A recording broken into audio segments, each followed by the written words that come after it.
Well, good morning, everyone. It is good to see you online. こうしてオンラインでお会いできることを本当に嬉しく思います。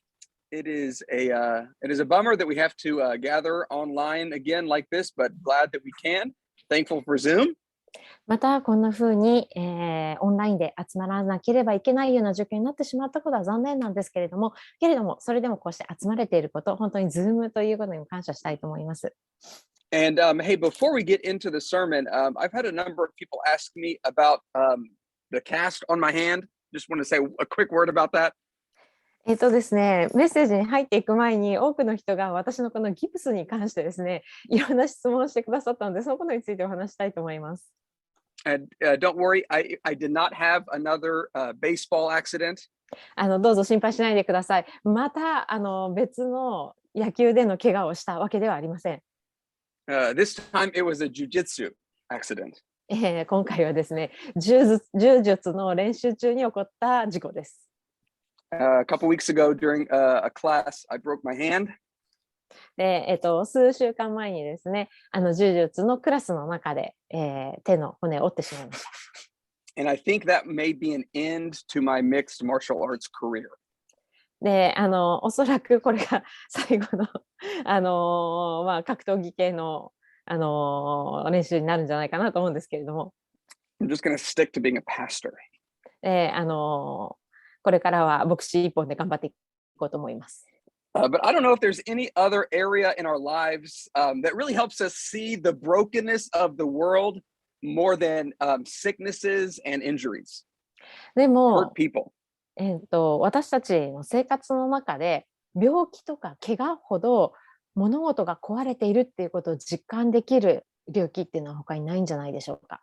And we know that's been like seen really clearly over these past couple years in the midst of the COVID-19. そして私たちはそれを本当にこのコロナの蔓延しているこの世の中に対してここ数年間見てきているわけなんですよね。But I want us to remember the good news today that Jesus is still the great healer. けれども私たちは今朝イエス様こそが最も偉大なる癒し主であるということをもう一度思い出すことができると思うんです。But I want us to see today that the reason that we as Christians, we follow Jesus, it is not because he's just has the power to heal, but because of who he actually is. けれども同時に今日私たちがイエス様に従う理由、イエス様を信じ従う理由っていうのがただイエス様が癒す力があるからだけではなくって、そうではなくそれよりももっとイエス様がどのようなお方であるのか、このありのままのイエス様ご自身のゆえに私たちは従い信じるんだってことを確認したいと思います。And so we're going to continue our study in the Gospel of John, and we're going to look at two different healings of Jesus.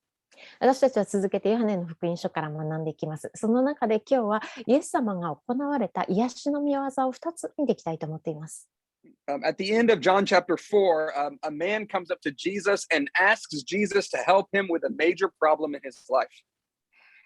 ヨハネの福音書の4章の最後の方で、ある人がイエス様のところに来ます。彼は自分自身の人生にあるとても大きな問題のためにイエス様のところに来たわけなんですね。And even though his request is a good one, there's a deeper issue in this man's life, and I think often in our lives, and that Jesus knows about that. で、この男性がイエス様のところに来た理由っていうのは決して悪いものではありません。だけれども、そのもっと深いところに彼自身の問題、そしてまた私たち現代に生きる私たちも多くの場合持っている問題があって、それをイエス様は知っていらっしゃいました。And that deeper issue is that sometimes we want God to do things for us, but we don't want God to be the Lord over us.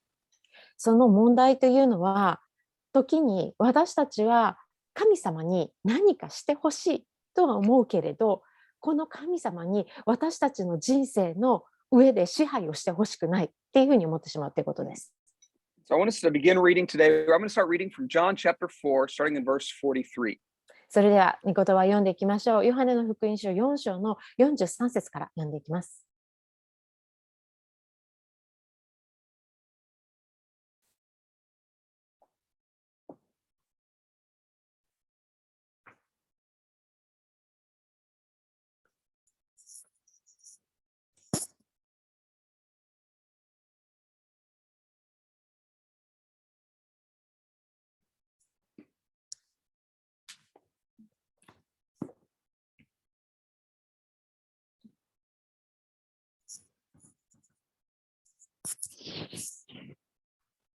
ゆかちゃん、アンディが今また入ってくるので、日本語で先に読んだらいいんじゃないかな。OK、了解です。落ちちゃったんだね。うん。なるほど。OK、了解です。じゃあ、日本語で先に読み You ます guys。gonna read it in Japanese first because Andy disappeared. He's back. OK。Andy, do you want to go first? Sure, I'll read it in English first. It says, Okay. After the 2 days, he departed for Galilee. For Jesus himself has testified that a prophet has no honor in his own hometown. So when he came to Galilee, the Galileans welcomed him, having seen all that he had done in Jerusalem at the feast, for they too had gone to the feast. さて、2日後にイエスはそこを去ってガリラヤに行かれた。イエスご自身、預言者は自分の故郷では尊ばれないと証言なさっていた。それでガリラヤに入られたとき、ガリラヤの人たちはイエスを歓迎したが、それはイエスが祭りの間にエルサレムで行ったことをすべて見ていたからであった。彼らもその祭りに行っていたのである。So Jesus, he finally made it up to Galilee. Remember, he started the journey up to Galilee at the beginning of chapter 4. ついにイエス様はガリラヤに到着しました。皆さん覚えていらっしゃるでしょうか。この4章の初めでイエス様はこのガリラヤへの旅を始められましたよね。But on that journey, he stopped in Samaria and he met with this Samaritan woman. けれども、その旅の途中で、サマリアという場所に立ち寄り、そこでサマリアの井戸のところにいたサッチャンに会いましたね。Remember, and so she believed, and then she went out and she told all the people in the city about what Jesus had done. そして、この井戸のところにいた女性サッチャンは、自分とイエス様があったことを、その町のすべての人たちに伝えたので、その町の人たちはイエス様のことを信じました。And then all those people in Samaria, they believe in Jesus and they understand Jesus to be who he is, the savior that they needed.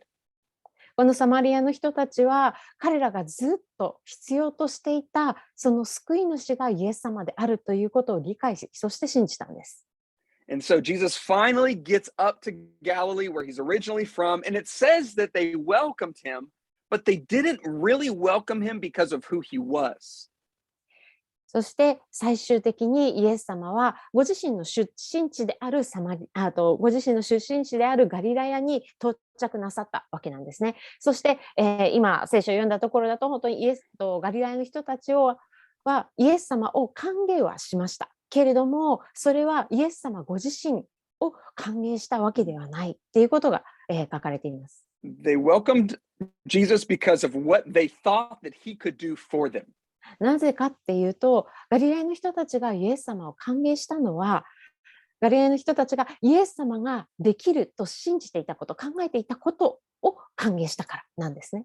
So I'll read verse 46. 46節読んでいきます。It says, so he came again to Cana in Galilee, where he had made the water wine. And at Capernaum there was an official whose son was ill. イエスは再びガリラヤのカナに行かれた。イエスが水をブドウ酒にされた場所である。さて、カペナウムにある王室の役人がいて、その息子が病気であった。And so we don't know too much about this guy, but we know that he was a powerful, influential guy and that he finds himself in great need right now. この役人、王室の役人について多くのことを私たちは知り得ませんけれども、おそらくこの人がとても権力があって、そして影響力が大きかった人であるということ、そしてこの人は今人生の中でとても大きな問題に直面していた、その大きな必要があったということが読み取れますね。And so in verse 47, it says that when this man heard that Jesus had come from Judea to Galilee, he went to him and he asked him, come down and heal his son, for he was at the point of death. 47節にこのようにあります。この人はイエスがユダヤからガリラヤに来られたと聞いて、イエスのところに行った。そして下ってきて、息子を癒してくださるように願った。息子が死にかかっていたのである。This guy's son is about to die. この役人の息子が死にかかっていました。And he's heard that Jesus is some kind of like a healer. そしてこの役人はこのイエスという人がある種の癒しの技をする人だっていうふうに聞いていたんですね。And so he goes to Jesus and he asks him, heal my son. だからこの役人の男性は、イエス様のところにいて、どうぞ私の息子を癒してくださいというふうに願い出たわけなんです。Now, there's nothing wrong with that kind of request. このお願い、お願い自体に悪いことは何もありません。But the problem is that this man and really the people in that area, they want to use Jesus for their own benefit. けれども、この男性の問題、そしてこの地域の人たちが持っていた問題というのは、彼らは皆イエス様を自分の利益のために使おうとしてたってことなんですね。They want Jesus to do things for them, but they don't really want to receive him for who he really is. そしてイエス様に自分たちのために何かしてほしいと思っていたんですけれども、イエス様ご自身を自分たちの主として受け入れたいとは思ってないんです。And I think today there are still Christians who would see Jesus primarily as someone who can do things for them. そして私は現在、今この時でも、あるクリスチャンはイエス様はご自身を自分のために何かしてくれる人だっていうふうにしか見てない人がいるんじゃないかと思うんです。But not truly honoring Jesus for who he really is. そしてイエス様ご自身、ありのままのイエス様がどのような方かということを尊んでいない。And so I think a good question as we get into the sermon is, are we as Christians, do we want God to do things for us, or do we want to know God for who he really is? ですから今日のメッセージに実際に入っていくにあたって、まずこの質問を自分自身に問いかけてみるといいのかなと思います。私たちは神様に何か自分のためにしてほしいからクリスチャンなんでしょうか、そのようなクリスチャンでしょうか、それとも私たちは神様がどのようなお方か、その神様ご自身のあり方のゆえにその神様を知りたいと願うクリスチャンなのでしょうか。Because I think if we understand Jesus for who he really is, then we don't just use him by asking him to just help us pass the test or to give me a spouse or to get into this school. なぜなら、もし私たちが本当にこのイエス様、神様がどのような方かというのをきちんと理解していたら、私たちは決してただテストに受からせてくださいとか、神様どうか結婚相手をくださいとか、あの大学に入りたいです、どうか入らせてくださいとか、そういうことだけを願うことはないと思うからです。Or even just heal me or heal someone that I know. または、ただ私を癒してくださいとか、私の知ってるあの人を癒してくださいと願うだけでもないはずです。Right? This is what people do here in Japan when they go like to a temple or shrine, right? けれども、これはまさに日本の人々が、お寺とか神社に行ってすることそのものですよね。You know, you can go to the shrine, you can throw in your money, and then you can write your wish down, and sometimes you can leave it or post it, and then you leave. 神社に行ってお金を払って、お賽銭とかを投げて、で時には自分の願い事を書いたりもしますよね。絵馬とかがある場合は書いたりもしますよね。そしてその、神社を後にする。But that's not how we relate to the one true God. でもそれって本当に唯一誠の神様に対して私たちが取る態度であったりとか、なすべきことではないですよね。But this is really important, so I want you to hear this, that it's not wrong at all to ask God to help you in all of these things. ここで本当に誤解していただきたくないんです。よく聞いていただきたいのは、決して願い事をすることが悪いのだと言っているわけではないということです。お願いをするのはいいことです。So we should ask God for all of these things. 私たちは神様に私たちが持っているどんな願いでも聞く、この神様にその願いを、捧げること、そしてお願いすることができるんです。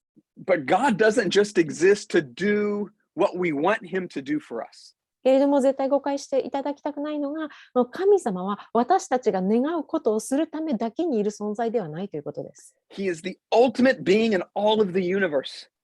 神様はこのすべての、宇宙の中に置かれる超越的な絶対者です。And he created the universe. そして神様ご自身がこの宇宙をすべてを作られました。And I think if we can understand God for who he really is, then we don't just ask him to help us with stuff when we need something. そしてこの神様という存在がどのような方であるのかを真に私たちが理解するならば、私たちはただ単にこの神様に私たちが欲しいものを願ったり、何かこうしてくださいとお願いするだけにとどまらないと言っているんです。And we fall down and we say, God, Let me know you for who you really are.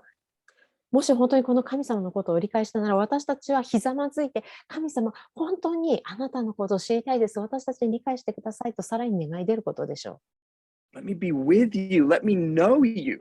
どうか私をあなたと共にいさせてください。あなたのことをもっと私に理解させてください。We don't just say, God, here is what I want you to do for me, but what do you want me to do? 私たちはただ神様に、神様、私があなたにしてほしいのはこれとこれとこれですって言うだけじゃなくて、神様、あなたは私に何をしてほしいと願っていらっしゃいますかと聞くことでしょう。Is that how we are usually coming to God, or do we use God for what we want? これが今言ったようなことが私たちの神様に近づくいつもの態度でしょうか。それとも私たちは神様を私たちが欲しいものや私たちがしてほしいことのために使おうとしているでしょうか。And so this guy comes up to Jesus, asks him to heal his son because he's about to die. さて、この役人の男性は、自分の死にそうな息子のためにイエス様に近づいて癒してくださいというふうに願い出ますよね。It's a good, reasonable thing to do. これは良いことであり、合理的なことですよね。イエス様にする願い出るというの。But the problem is that's all he wants out of Jesus. けれども、ここで問題だったのは、この男性がイエス様から求めていたものっていうのが、これだけだったことなんです。Which is why Jesus will say in the next verse, unless you see signs and wonders, you will not believe. だからこそイエス様は次の聖書箇所でこのように言われました。あなた方は印と不思議を見ない限り、決して信じません。And notice, this is a rebuke not only to that man, but really to the people living in that region. これはただこの役人の男性に対してだけではなくて、この地域全体の人たちに対してイエス様が叱った部分なんですね。And as we keep reading and studying through John, we'll see this over and over again, that people are attracted to the miracles of Jesus and what he can do for them, but not really follow him for who he is. そしてこのパターンというのはヨハネの福音書を学んでいくと何度も繰り返し出てくるんです。人々はイエス様のなさる奇跡に引きつけられてイエス様のところに、集まってきますけれども、彼らは決してイエス様自身をイエス様がどのような方であるかというのを受け入れたわけではないんです。But this man, he is resilient, and so he still says to Jesus again, Sir, come down before my child dies. この役人の男性はさらにイエス様に食いすがって言いました。主よ、どうか子供が死なないうちに下ってきてください。But Jesus doesn't go down with this man. けれどもイエス様はこの男性と一緒に下ってはいきませんでした。Instead, we read this. その代わりにこのように書かれています。Jesus said to him, Go, your son will live. And the man believed the word that Jesus spoke to him and went on his way. イエスは彼に言われた。行きなさい。あなたの息子は治ります。その人はイエスが語った言葉を信じて帰っていった。So even though this guy's heart may not have been in the right place, Jesus still has compassion on him and he heals his son from a distance. たとえこの男性の心が正しいところになくても、イエス様はこの男性の状況に、そして死にそうな息子に同情して離れたところからこの息子を癒されました。And I love that when Jesus said, Your son is going to live, this man obeyed without a question. 私はこのイエス様が行きなさい、あなたの息子は治りますっていうふうに言ったときに、この役人の男性がその後何の疑問も差し挟まず、すぐにイエス様の言葉に従ったことをすごい素晴らしいなと思うんです。John says he left believing. ヨハネはここでその人はイエス様の語った言葉を信じて帰っていったというふうに書いてありますね。And I think that once he saw Jesus speaking with such authority, something awakened in this man and he saw Jesus as more than just a miracle worker. 私はこの男性がイエス様がこのように権威を持って話されるのを聞いたときに、男性の中の何かが目覚めて、ただのイエス様をただの奇跡ができる人、奇跡を起こせる人という人以上の存在として見るようになったんじゃないかと思うんです。So let me read the last few verses of this section. 最後の部分読んでいきましょ It says, as he was going down, his servants met him and told him that his son was recovering. So he asked them the hour when he began to get better. And they said to him, yesterday at the 7th hour, the fever left him. The father knew that was the hour when Jesus had said to him, your son will live. And he himself believed, and all his household. This was now the second sign that Jesus did when he had come from Judea to Galilee. 彼が下っていく途中、しもべたちが彼を迎えに来て、彼の息子が治ったことを告げた。子供が良くなった時刻を尋ねると、彼らは昨日の第7の時に熱が引きましたと言った。父親はその時刻があなたの息子は治るとイエスが言われた時刻だと知り、彼自身も家の者たちを皆信じた。イエスはユダヤを去ってガリラヤに行かれてから、これを第二の印として行われた。Okay, I want to look really quickly at a second miracle at the beginning of chapter 5. そしてこの後、5章の初めに行われる2つ目の、奇跡をちょっと簡単に見てから、次に行きたいと思うんですけれども。And as you move from chapter 4 to chapter 5, there's been a period of time that's passed, and Jesus is now back down in Jerusalem. この第4章から第5章に行くとですね、この4章と5章の間にちょっと時が経ってるんですね。なので5章の初めっていうのはもうすでにイエス様はエルサレムに戻ってきておられるんです。And while he's there, he goes to a pool, and at that pool there are people with all sorts of diseases and disabilities who gather there. そしてこのエルサレムにおられた時にイエス様はある池に行かれました。そしてその池の周りには、病気な人だったり何か障害だったり、手足に、不自由がある人たちが集まっている池だったんです。Because they believed that healings would happen at this pool. なぜならその池で何らかの癒しが起こると人々が信じていたからなんですね。And one of those people was a man who had been paralyzed for 38 years. そしてその集まってきた人の中に、38年間もずっと、病気の状態であった男性というのがいたんです。So let's read what happens, verse 6. 6節読んでいきましょう。It says, when Jesus saw him lying there and knew that he had already been there a long time, he said to him, do you want to be healed? イエスは彼が横になっているのを見て、すでに長い間そうしていることを知ると彼に言われた。良くなりたいか？ Do you want to be healed? 良くなりたいかですよ。Of course this guy wants to be healed. もちろんですよね。この人は良くなりたいと思ってたと思うんです。Paralyzed for 38 years. ずっと病気のまま38年も過ごしてきたんですから。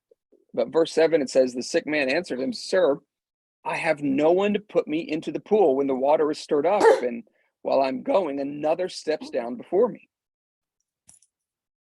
7節にはこのようにあります。病人は答えた。主よ、水がかき回されたとき、池の中に入れてくれる人がいません。行きかけると他の人が先に降りていきます。You see, they believed that an angel of the Lord would stir the waters, and then the first person or people into the waters would be healed. 彼らはこの池を、主の御使いがかき回したときに、この水をかき回したときに、一番初めにその池に入った人、もしくはその人の群れが癒されるっていうふうに信じてたんですね。But again, this guy's paralyzed, and so he's never able to get to the pool when it's stirred. けれどもこの人はこう病気で床についていたので、水がかき回されたときにすぐそこに降りていくことが当然ながらできなかったわけです。And so here's verse 8. Jesus said to him, Get up, take up your bed and walk. And at once the man was healed, and he took up his bed and walked. 8節から9節。イエスは彼に言われた。起きて床を取り上げ歩きなさい。するとすぐにその人は治って床を取り上げて歩き出した。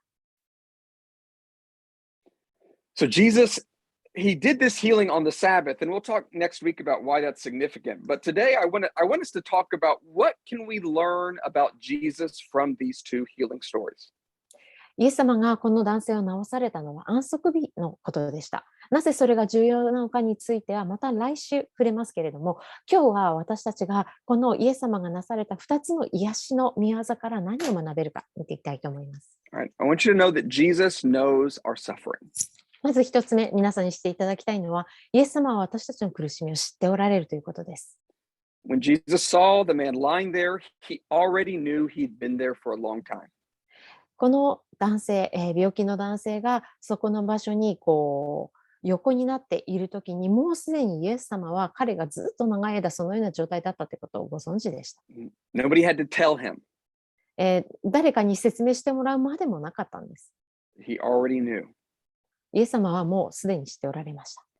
All right, now, I don't know all of the difficult things that each one of you are going through. 私は皆さんがどのような状況、どのような困難の中を今通っているのかを知る由もありません。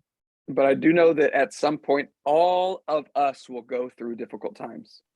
私が知っているのは、皆それぞれ、私たちはみんな、どこかの時点で何らかの困難な状況を通らなければいけないということです。And when we go through those times, we often don't share all of that with everyone. そして私たちがそのような困難な状況に今まさにあるっていう時に、私たちはこの自分の状況のすべてをみんなに話したりするわけではありませんよね。All right, even right now, you or your family, someone you know, may be going through a very hard time and no one even knows about it. 例えば本当に今この時もあなたご自身、またあなたのご家族、あなたが知っている人の中で本当に大変な状況を通っていて、けれども周りの人たちは誰もそのことを知らないということがあるかもしれません。But Jesus does. けれどもイエス様はご存知です。He knows what you're going through. イエス様はあなたが今どのような状況にあって何に、対して、困難を覚えているのかをすべて知っておられます。But he doesn't just know it, but secondly, Jesus cares about our suffering. でもイエス様はただその苦しみを知っているだけではなくて、私たちの苦しみを気にかけてくださるんです。Jesus had compassion on the father whose son was sick and dying. イエス様は息子が死にかけていたこの父親に対して同情されました。He had compassion on the man who was paralyzed. そしてまた病気で長いことを伏せていたこの人に対しても、同情されたんです。He went to the pool to find this man in the same way that he went to Samaria to find that woman. イエス様はまさにサマリアでこのサッチャンに井戸のところで会うためにわざわざサマリアの中を通って行かれたように、全く同じようなやり方でこの池のほとりにいる男性のところに来られました。Now, sometimes in the New Testament, Jesus heals somebody as a response to their faith in him. 時に新約聖書の中でイエス様はご自身のその人のイエス様に対する信仰への応答として誰かを癒されるということをします。Right? But the paralyzed man in John 5, the healing is not a response to anything religious or faithful about this man.